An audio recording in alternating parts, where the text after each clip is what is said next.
Peretas berjanji mengembalikan kunci enkripsi membuka data PDNS. Apa artinya? Apakah pelayanan publik yang terdampak dapat segera dipulihkan? Kami bahas bersama pengamat siber M. Ezra Aminanto. Mas Ezra, selamat malam.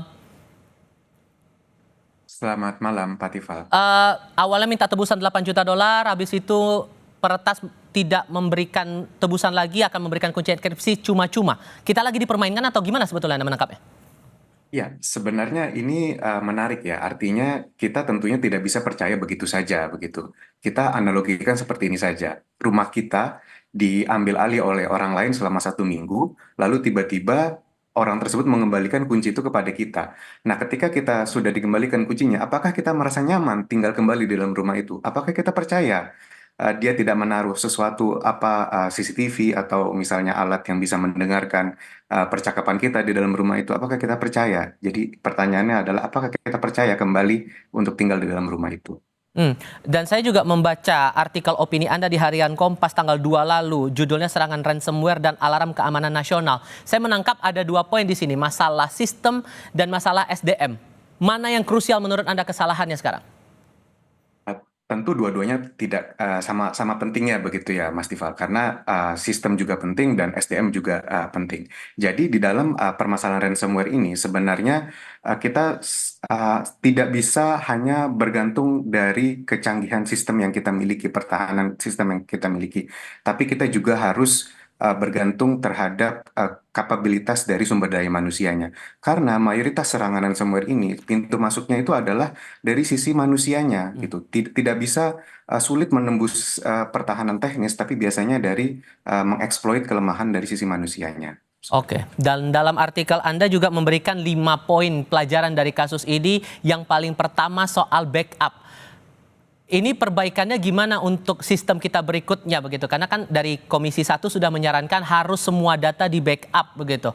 Pelajarannya backupnya tuh harus sebanyak apa sistem yang harus kita buat dengan PDNS yang cuma 3 begitu?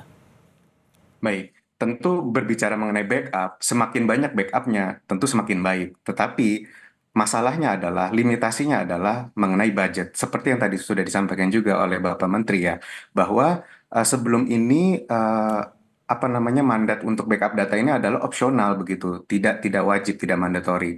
Nah, tapi dengan adanya kejadian ini menjadi pelajaran yang sangat berharga bagi bangsa Indonesia, terutama bagi pemerintah untuk dapat mewajibkan apa namanya backup data ini di seluruh kementerian dan lembaga. Dan mengenai berapa jumlahnya itu tidak ada best practice ya, maksudnya tidak misalnya 3, 5. Yang penting ada backup dan itu harus apa namanya up to date begitu ya. Tidak bisa misalnya backup 1 bulan sekali atau misalnya seminggu sekali. Jadi harus mendekati real time begitu backupnya.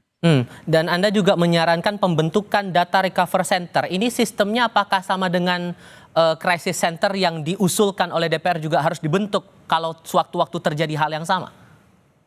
Baik, kalau berbicara mengenai data recovery center, sebenarnya ini adalah saran untuk lebih kepada penyedia layanan, dalam hal ini PDN. PDN sebagai pusat data nasional harus memiliki kapabilitas untuk melakukan recovery data. Begitu. Jadi ketika terjadi kejadian-kejadian seperti ini, tidak hanya ransomware, tapi juga serangan-serangan lainnya, kita tidak perlu terlalu pusing dengan hal itu karena kita bisa dengan cepat merecovery data dari data recovery center ini. Nah, tapi lagi-lagi ini bukan hanya kewajiban dari penyedia layanan, dalam hal ini Kominfo atau PDN ini ya, tapi juga bagi seluruh stakeholders dalam hal ini seluruh kementerian dan lembaga terkait yang memakai layanan dari PDN ini. Jadi semua dari hulu sampai hilir harus melakukan backup data. Ada pengakuan menarik sebetulnya dari BSSN. Kita butuh sebetulnya 8.000 ahli siber, tapi yang bisa dihasilkan hanya 100. Dan Anda juga mengusulkan tolong perbaiki SDM kita. Dengan memenuhi target 8.000 itu, apakah kita perlu mengambil ahli-ahli dari, bagaimana cara bisa mendapatkan 8.000 itu menurut Anda? 8.000 itu ideal? Ya, kalau berbicara mengenai jumlah, tentu beliau sebagai Kepala BSSN lebih memahami situasi di Indonesia seperti apa.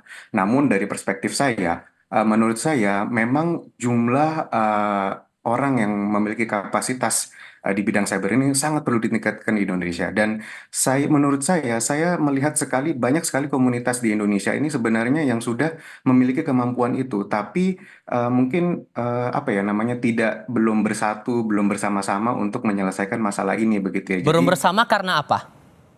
nah, itu mungkin apa namanya istilahnya kalau saya bilangnya belum dipanggil begitu ya, belum dipanggil untuk bersama-sama duduk bersama satu meja untuk menyelesaikan masalah ini. Tapi saya percaya banyak sekali orang-orang Indonesia, terutama yang saya kenal begitu ya yang masih tinggal di luar negeri, memiliki kemampuan seperti ini begitu. Oke, ini catatan penting agar kejadian yang sama tidak terulang lagi. Mas Ezra, terima kasih banyak sudah berbagi perspektif bersama kami. Selamat malam, Mas. Malam, terima kasih Mas Tifal. Kami akan kembali usai jeda. Dewan Kehormatan